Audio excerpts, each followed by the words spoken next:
Reservé con semanas de antelación. El Riverfront Bistro tenía la vista exacta que a Emily le gustaba, los botes cruzando el agua, las luces temblando en la superficie del río. Encargué rosas y una bufanda de seda azul, su color favorito.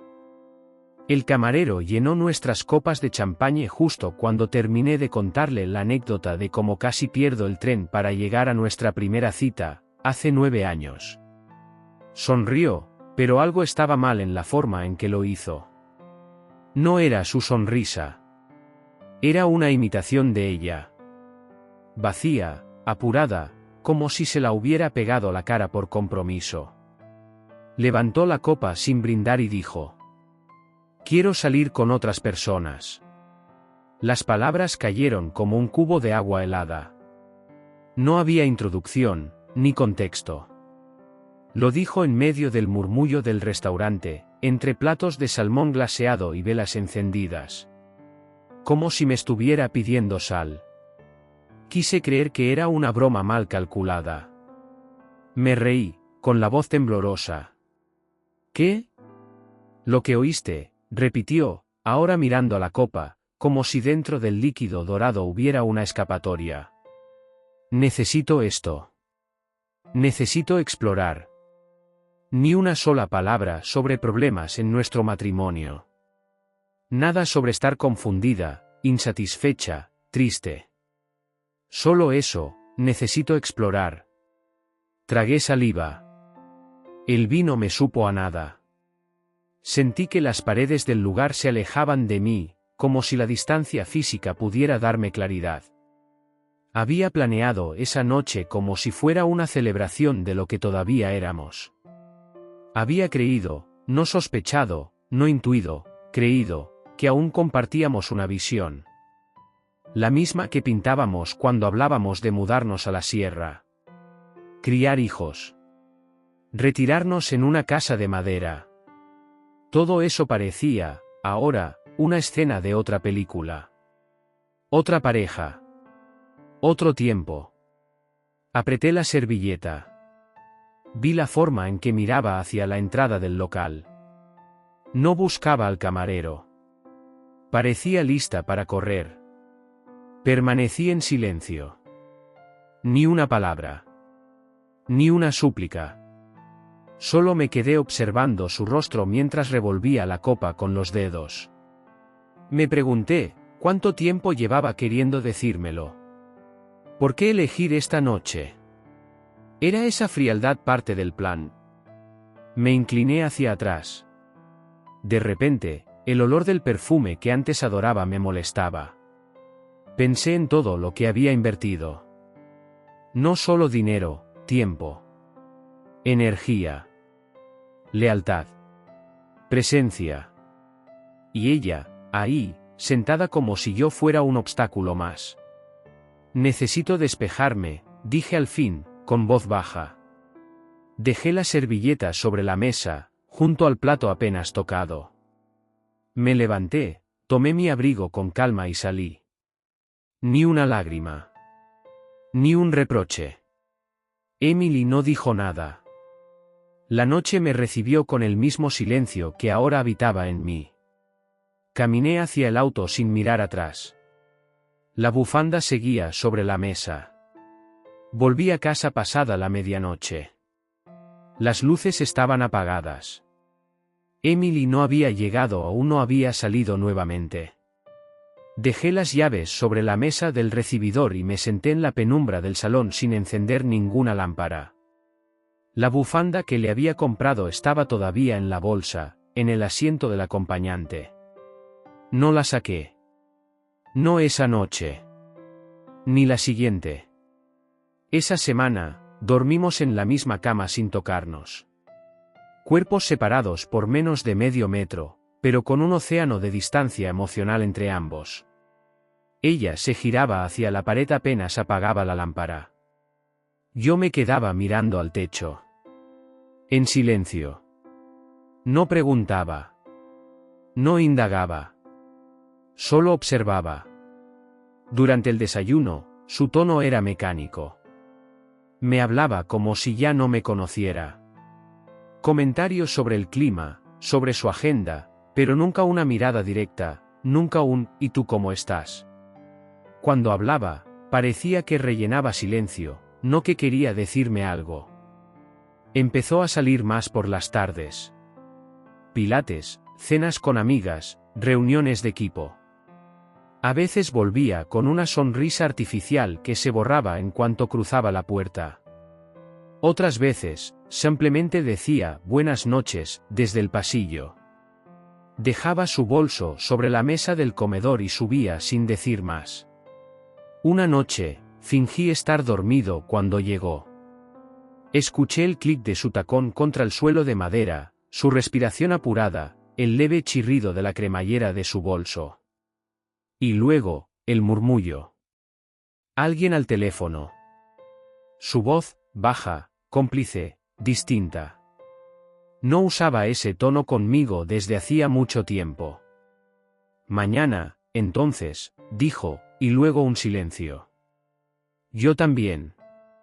La puerta del baño se cerró. Al día siguiente, actuó como si nada. Me preguntó si necesitaba que pasara por la tintorería. La miré y asentí. Ni siquiera sabía si de verdad iba a ir. Yo tampoco lo necesitaba. Solo quería ver cuánto fingía preocuparse. Empecé a notar otros detalles. La forma en que siempre tenía el teléfono boca abajo. Cómo cambiaba de aplicación si me acercaba. Cómo evitaba sentarse a mi lado en el sofá. Se quedaba en la cocina o decía que tenía que responder correos. La pantalla azul de su portátil iluminaba su rostro hasta bien entrada la noche. Pero ya no me preguntaba por qué. Ya no buscaba explicaciones. Empecé a estudiarla como a una extraña. Cada movimiento era una pista. Cada evasiva, una confirmación. No revisé su teléfono. No contraté a nadie. No leí sus correos. No lo necesitaba. Su cuerpo decía lo que su boca aún no se atrevía a pronunciar, ya no estaba conmigo. Un martes, llegó con las uñas pintadas de rojo. Un color que no usaba desde hacía años. Cuando se dio cuenta de que la estaba mirando, sonrió demasiado rápido. ¿Qué?, dijo. Nada, respondí, sin expresión. Le di la espalda y me fui al estudio. Era como si intentara demostrar algo a alguien, pero no a mí. Y yo, en lugar de confrontarla, me convertí en testigo. La versión más extraña de mí mismo, alguien que ya no desea convencer, sino constatar. La observaba limpiar el salón mientras canturreaba en voz baja. Un detalle nuevo. Nunca cantaba antes. Como si la incomodara el silencio. O como si tratara de llenar con ruido el vacío que había dejado. Un jueves, noté que su perfume había cambiado.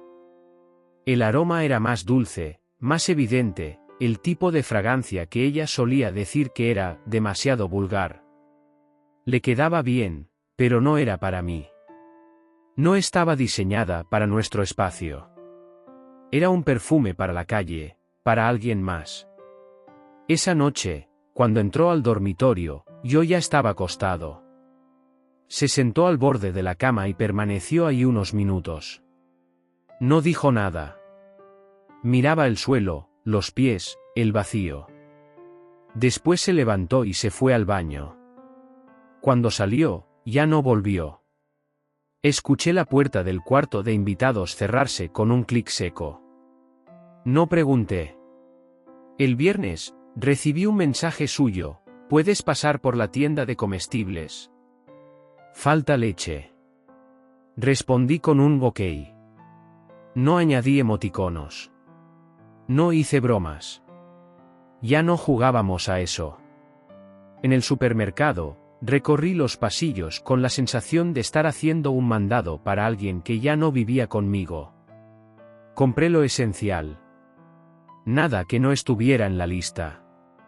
Ninguna atención espontánea. Nada que demostrar afecto. Al volver, dejé las bolsas en la cocina. Ella estaba en el sofá viendo una serie. No levantó la vista. Gracias, dijo, sin girarse. Subí las escaleras sin contestar. Esa noche, me senté frente al ordenador y abrí una hoja en blanco. Escribí una sola frase: cuando todo se convierte en observación, el amor ya ha muerto. No la guardé. No la imprimí. Solo la leí en voz alta una vez antes de cerrar el archivo. Yo ya no era su marido. Era su espectador. Y en ese rol, el dolor se vuelve algo técnico, preciso, inevitable. Una tarde, regresé antes del trabajo. No había tráfico. Entré sin hacer ruido. La casa olía a vela encendida, algo floral, distinto. Dejé el portafolio en el estudio y caminé hacia la escalera. Me detuve cuando escuché su voz. No era fuerte, apenas un murmullo. Subí sin hacer ruido. La puerta de nuestro dormitorio estaba entreabierta. Desde el pasillo, oí claramente. Sí, no, él no sospecha nada. Pausa. Te dije que no hace preguntas. Me quedé ahí, inmóvil, la espalda contra la pared, los ojos clavados en el marco de la puerta. Mi respiración era tan suave que dolía contenerla. Escuché su risa, esa risa liviana que solía reservar para las primeras citas, no para mí. Ya no para mí. No, esta noche no puedo. Él estará. Mañana, quizás. Te escribo. Luego, silencio. Retrocedí sin hacer ruido. Bajé las escaleras y me senté en el comedor. Tomé el primer libro que encontré sobre la mesa, lo abrí sin mirar. Cuando ella bajó 15 minutos después, sonreía. Se detuvo al verme y parpadeó una vez. Tal vez no esperaba que estuviera en casa. Tal vez ya no se molestaba en esconderlo. Llegaste temprano, dijo. Tráfico liviano, respondí sin levantar la vista. Caminó hacia la cocina. Preparó un té. Hizo ruido con la cucharilla más de lo necesario. Su cuerpo parecía más tenso que de costumbre. Quizás no sabía cuánto había oído. Quizás daba igual. No dije nada esa noche. Ni la siguiente. Pero la realidad, ahora desnuda, se instaló conmigo. Ya no eran suposiciones. Ya no era intuición. Lo había oído. Lo sabía. A la mañana siguiente, me detuve frente al espejo del baño y me miré. Los ojos hundidos. La mandíbula apretada. No parecía alguien dolido. Parecía alguien que había llegado al final de un laberinto. Desayunamos juntos en silencio. Ella hojeaba su teléfono. Yo fingía revisar correos. Ambos actuábamos como dos extraños que comparten techo por obligación. Más tarde, revisé nuestro calendario familiar. Recordé que ese viernes tenía una cena de trabajo. Fingí que se me había olvidado. Le dije que no iba a estar esa noche. Me miró durante un segundo. Solo un segundo. Está bien, dijo, volviendo la vista al portátil. Ese viernes, no fui a ninguna cena. Apagué el teléfono y estacioné mi auto a unas casas de distancia. Apagué las luces y me hundí en el asiento, esperando. El reloj avanzaba lento. Las luces del porche se encendieron a las 7:40 de la tarde. 10 minutos después, un auto desconocido se detuvo. El conductor no salió de inmediato. Cuando lo hizo, lo reconocí, no por su nombre, sino por su manera de moverse, por cómo miraba la puerta, por la falta de duda en sus pasos. Ella lo recibió en pijama, pero de ese tipo de pijama que nunca usó conmigo. Transparente. Ligero. Preparado. No fue un beso de saludo. Fue un beso profundo. De pertenencia. La puerta se cerró detrás de ellos. Me quedé en el auto casi 2 horas. No lloré. No me moví. Solo pensé en la forma en que había normalizado cada señal. Cómo había ajustado mi mundo para que encajara el silencio. Cómo había aceptado la erosión sin protestar. Al volver a casa, ellos ya se habían ido. La entrada estaba en silencio. Todo olía a perfume ajeno. Subí, me quité los zapatos, y me acosté. Ella llegó al rato. No se disculpó. No se explicó. Solo dijo: pensé que ibas a llegar más tarde. Asentí sin mirarla. ¿Todo bien?, preguntó. Sí. Se giró y se durmió en 5 minutos. Yo, no. Me quedé mirando el techo como si esperara que algo me hablara desde allí. Nada lo hizo. Solo el ruido leve del reloj marcando los segundos que quedaban de esa versión de mi vida. No tenía pruebas físicas. No había grabaciones. Pero lo que vi, lo que escuché, era prueba suficiente para mí. Ya no necesitaba que nadie más lo supiera. No necesitaba validación. El engaño no era una hipótesis. Era una rutina. Y una vez que uno reconoce eso, todo lo demás comienza a caer por su propio peso. Me levanté temprano al día siguiente. Salí a correr. Corrí más de lo que el cuerpo pedía. Cuando regresé, ella aún dormía. Me duché, preparé café, y abrí un cuaderno. Empecé a escribir una lista. No de quejas. No de reproches. Solo acciones. Pasos. Lo había confirmado. Ahora venía lo que seguía: desaparecer sin ruido. Desapegarme sin dramatismo. Y para eso, necesitaba exactitud. Serenidad. Y un plan que no tuviera vuelta atrás. Esa semana, dejé de hacer cosas pequeñas. Ya no lavé su taza del desayuno cuando la dejaba en el fregadero. No doblé su ropa cuando quedaba en la secadora. No le recordé la cita con el dentista ni le avisé que su suscripción del gimnasio estaba por vencer. Cada gesto que había sostenido en silencio durante años, lo solté uno por uno. Ella no lo notó al principio. Estaba ocupada, siempre en movimiento, siempre con excusas. Pero el silencio era acumulativo. Y yo, como sombra, fui dejando espacio vacío detrás de mí. Me levantaba antes que ella. Me iba al trabajo sin saludar.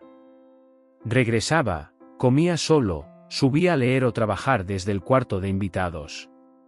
No era castigo. Era separación. Gradual.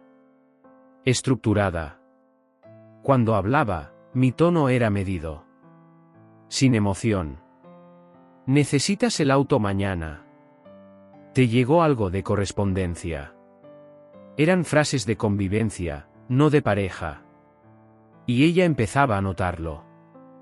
El martes, mientras cenábamos, me preguntó: ¿estás bien?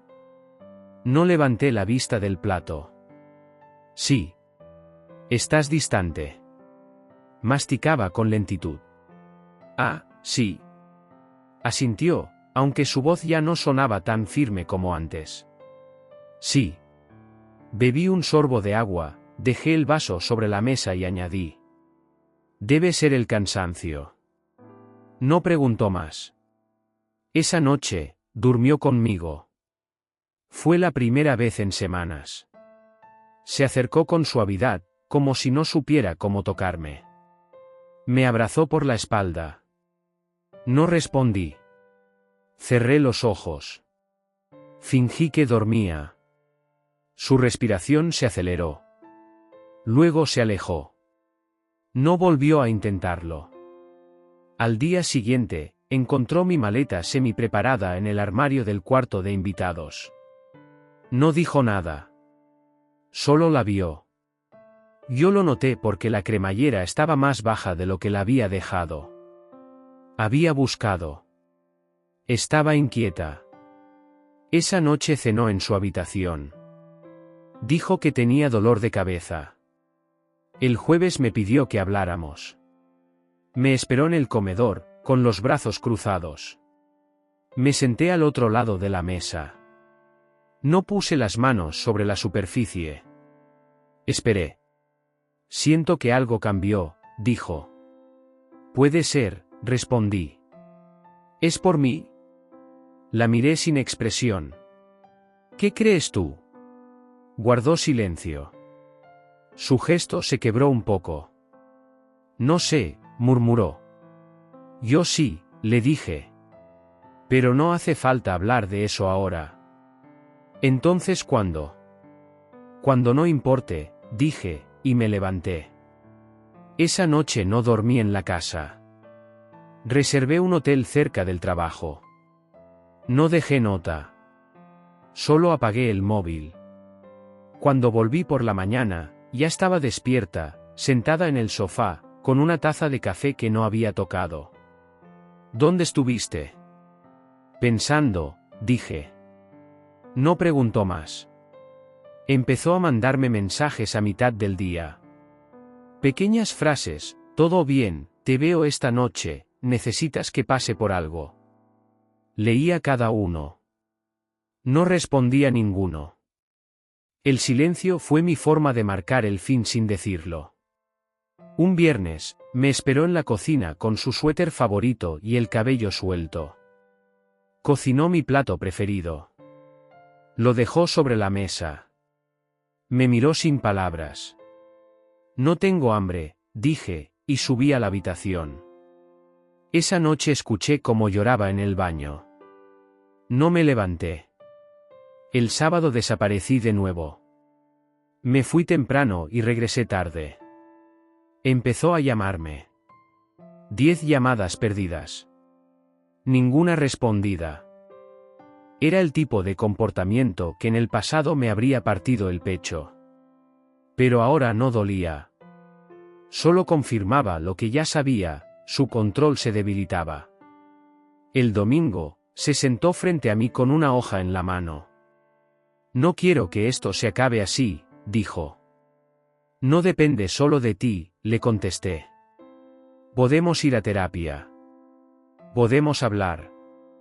No estamos en una pausa, Emily, dije. Estamos en un final que tú iniciaste. Su rostro palideció. ¿Qué significa eso? Que ya no tengo nada que recuperar. Y era cierto. Ya no la deseaba. Ya no la buscaba. Ya no pensaba en ella como alguien a quien proteger. Era solo alguien que me había mostrado lo que yo valía para ella, lo suficiente como para esconder, mentir y reemplazar, pero no para respetar. Y una vez que uno entiende eso, ya no hay vuelta atrás. El lunes por la mañana, preparé café para mí. Uno solo. No le pregunté si quería. No se lo ofrecí.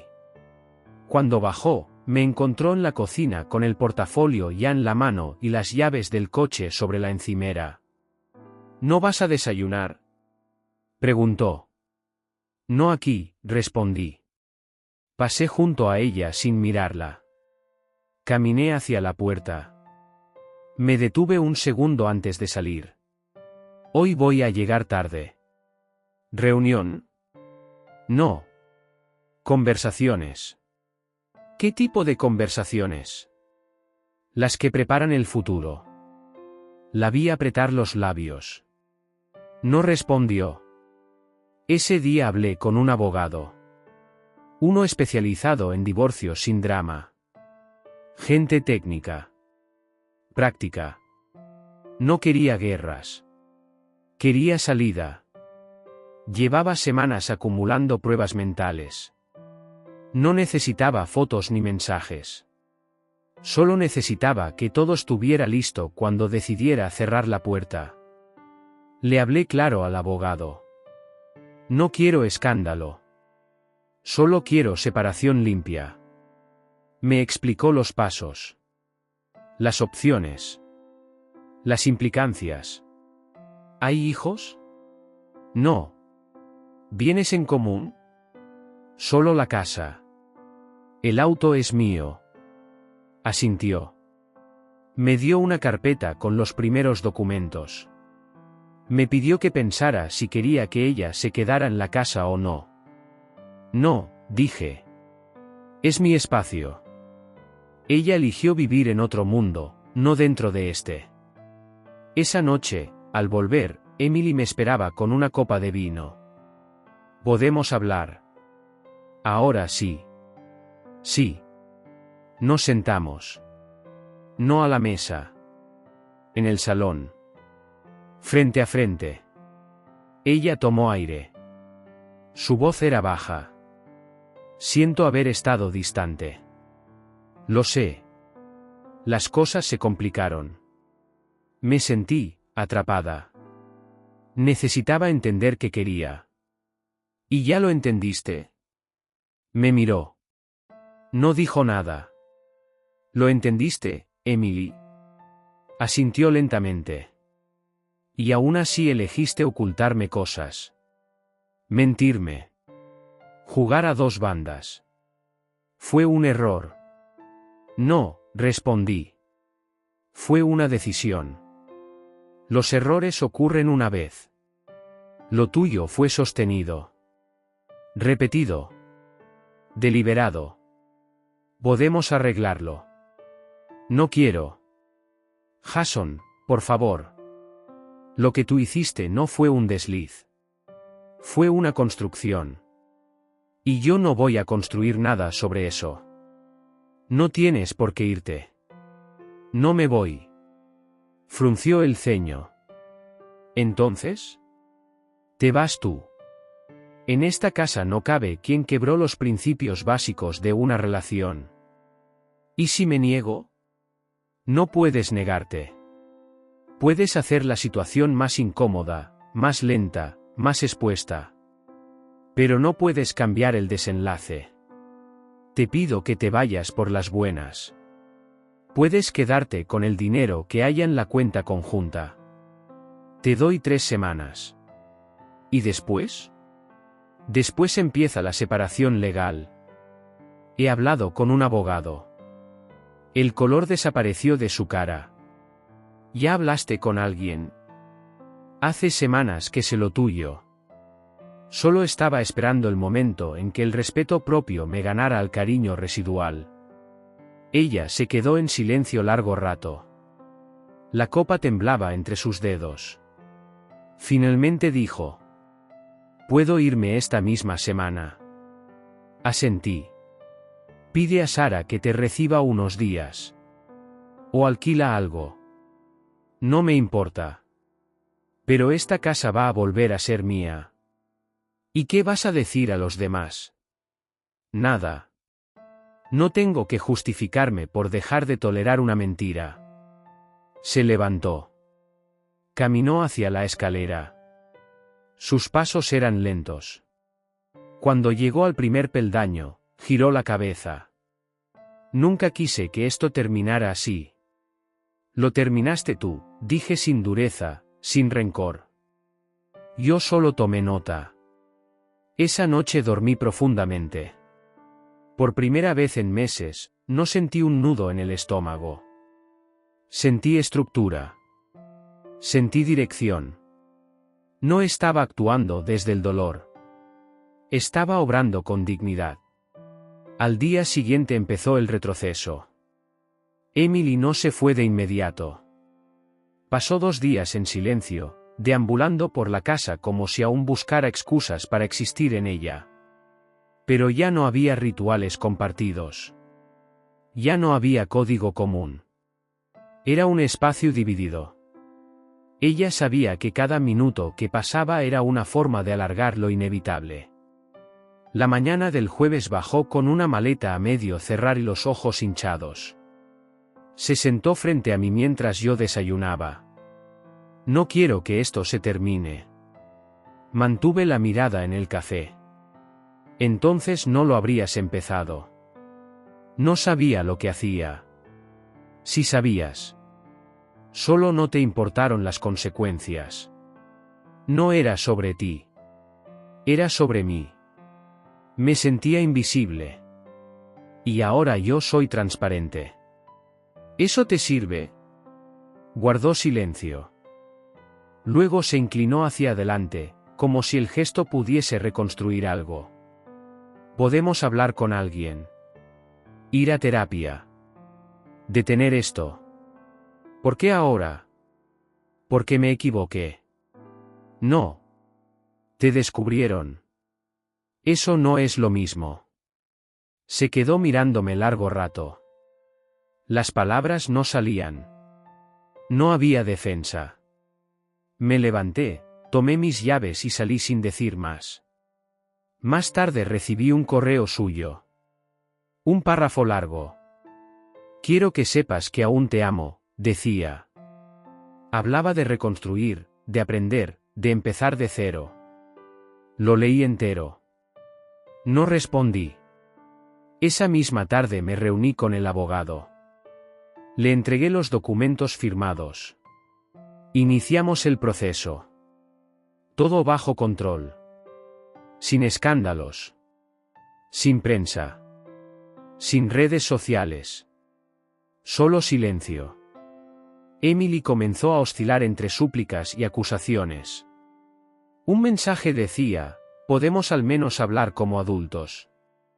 Al día siguiente, nunca fuiste emocionalmente disponible. Quizás esto sea lo mejor para ti. Yo no respondía. Llamó a mi madre. Lo supe por ella. Le dijo que yo estaba actuando con frialdad, que necesitaba ayuda para llegarme. Mi madre le respondió, quizás deberías haber pensado en eso antes de irte con otro. El golpe la desestabilizó. Llamó 1, 2, 5 veces esa noche. Mensajes de voz. Algunos en tono dulce, otros agresivos. ¿De verdad vas a tirar 8 años así? ¿Quién eres ahora, Jason? ¿Te estás viendo con alguien? No respondí. Lo que más le dolía no era perderme. Era perder el control narrativo. Los domingos solíamos cocinar juntos. Ese domingo, cociné solo. Música baja. Tranquilidad. Escuché su auto llegar y después detenerse. No entró. Esperó en el coche casi 20 minutos. Me asomé por la ventana y la vi mirando el volante. Luego se fue. El lunes, dejó una nota manuscrita en la puerta. Decía: no quiero ser la villana de esta historia. Sé que fallé. Pero también sé que esto no se puede arreglar si tú solo quieres castigarme con silencio. La dejé sobre la mesa del comedor. No le escribí. No la llamé. Yo no buscaba castigo. Solo estaba dejando que el tiempo hiciera su trabajo sin mi intervención. Y así fue como empezó a perder el control de su versión. Primero fueron los amigos comunes. Unos días después, Amanda me escribió: ¿todo bien? Emily dice que estás inalcanzable. Le respondí: estoy bien. No tengo comentarios sobre lo que pasó entre nosotros. La elegancia del silencio genera más preguntas que una confesión. Luego vino Sara. Un mensaje breve. Lamento mucho lo que estás viviendo. Si necesitas algo, estoy aquí.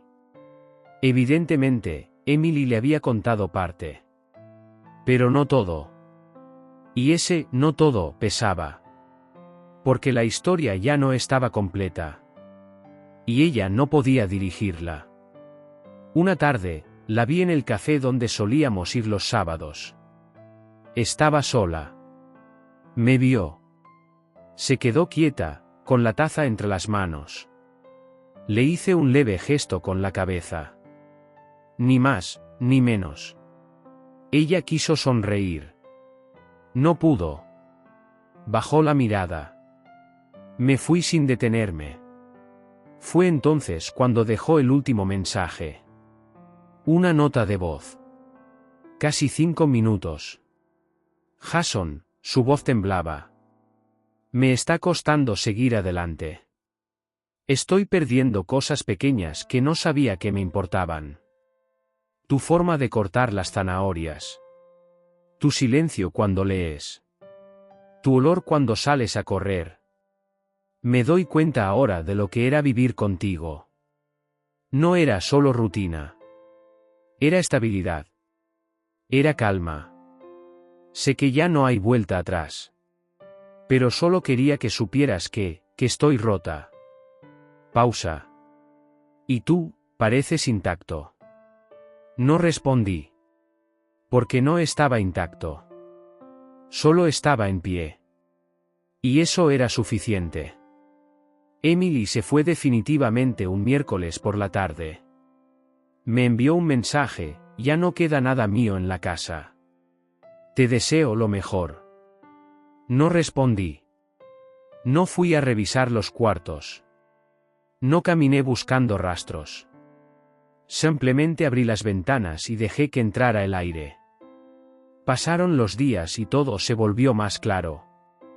Empecé a ordenar cosas que había postergado por años: el garaje, la biblioteca, la suscripción al gimnasio que nunca usaba.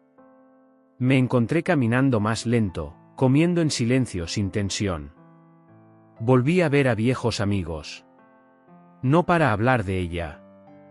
Para hablar de mí. Conversaciones honestas. Risas. Silencios cómodos. Luego, poco a poco, volví a montar mi bicicleta los fines de semana. Sentía el viento en la cara como algo nuevo. Como un inicio. Un día, en uno de esos paseos, conocí a Anna. Fue en una ruta cercana al lago. Se detuvo porque su cadena se trabó. Me ofrecí a ayudar. Ella sonrió, dijo gracias, mecánico anónimo, y seguimos hablando. La conversación fue fácil. Transparente. Sin necesidad de impresionar a nadie. Nos vimos otra vez. Luego una tercera. Empezamos a pedalear juntos los sábados. Después fueron cafés, libros, noches tranquilas en su terraza. Anna no llenaba un vacío. No era un parche. Era presencia. Escucha. Curiosidad sincera. Con el tiempo, me habló de su vida con la misma franqueza con la que yo hablaba de la mía. Nada era perfecto. Pero todo era claro. Pasó un año desde aquella noche en el Riverfront Bistro. Firmé el divorcio sin ceremonia. Sin lágrimas. Solo una firma, un silencio, una entrega. Hoy vivo en una pequeña casa junto al lago. Tiene ventanas grandes, una cocina simple y un espacio para mis herramientas. Anna vive conmigo. Esperamos un hijo para el invierno. No hablamos del pasado. No porque duela, sino porque ya no pertenece a este lugar. Emily, según me cuentan, está enredada en nuevas historias, nuevos errores. Ya no es mi problema. Ni mi espejo. A veces, cuando camino por el bosque cercano al lago, pienso en todo lo que ocurrió. Y siento algo simple. No venganza. No triunfo. Solo alivio.